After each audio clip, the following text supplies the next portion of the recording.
Shalom, saudara kasih dalam Tuhan, selamat pagi. Senang hari ini saya bisa berjumpa kembali dengan saudara dimanapun saudara berada. Dan pagi ini kita bersyukur untuk hari yang baru yang Tuhan sediakan untuk kita semua. Sungguh besar anugerah penyertaan Tuhan di dalam kehidupan kita.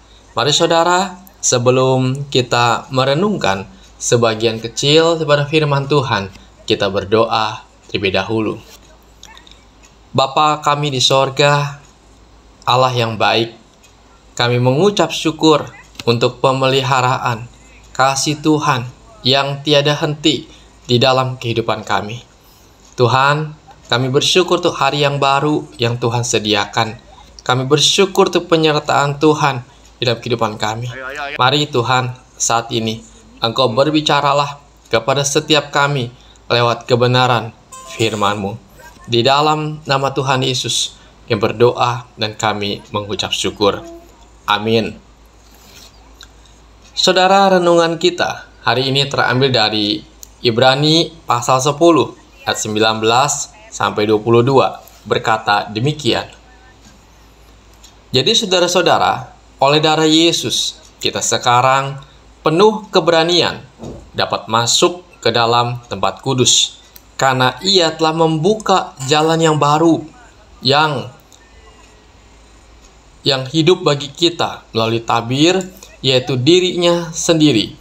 Dan kita mempunyai seorang imam besar sebagai kepala rumah Allah. Karena itu, marilah kita menghadap Allah dengan hati yang tulus ikhlas dan keyakinan iman yang teguh. Oleh karena hati kita telah dibersihkan dari hati nurani yang jahat, dan tubuh kita telah dibasuh dengan air yang murni. Saudara, tema kita hari ini ialah apa arti berdoa.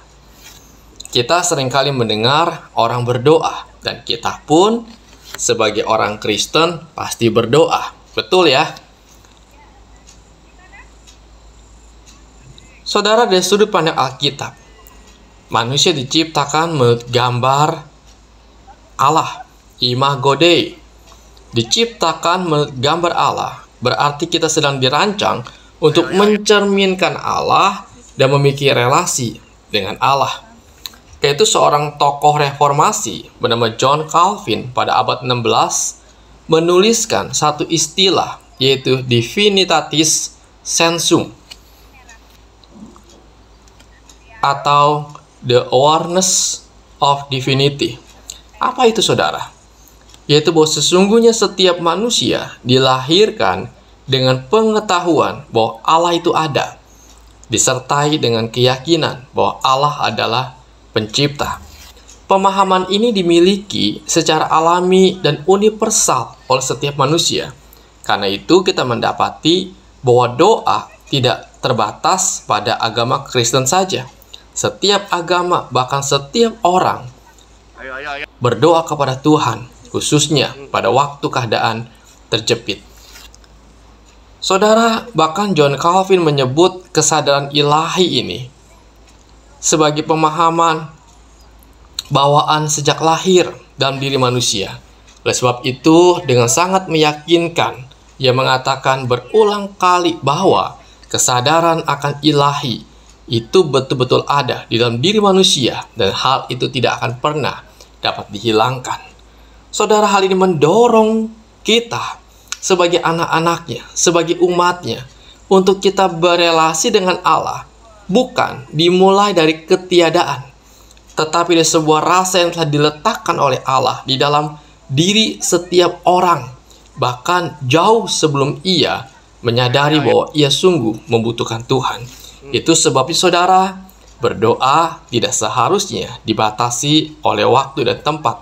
Sebab secara alamiah, kehidupan orang percaya adalah kehidupan yang berdoa. Dan tidak seharusnya ada orang Kristen yang mengatakan dia tidak bisa berdoa.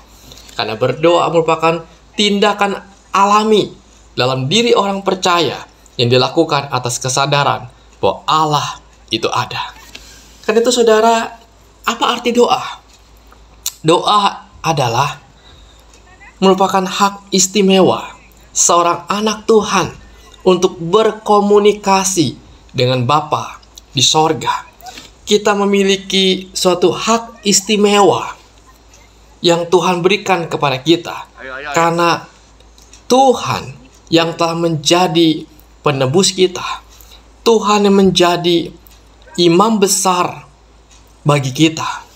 Saudara, kalau kita melihat perjanjian lama, betapa sulitnya umat Israel untuk berkomunikasi kepada Allah, harus melewati seorang imam besar yang hidupnya dikuduskan.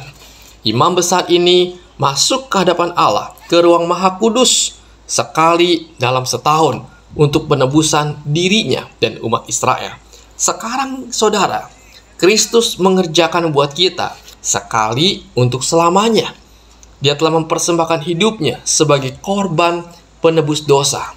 Karena itu di dalam Ibrani 10 ayat 19 sampai 22 yang kita baca tadi, dikatakan bahwa kita sekarang memiliki keberanian dapat masuk ke dalam tempat kudus oleh karena darah Kristus, oleh karena Ia telah membuka jalan yang baru dan hidup yang baru melalui tabir, yaitu diri sendiri, sehingga kita bisa datang menghadap Allah dengan hati yang tulus, ikhlas,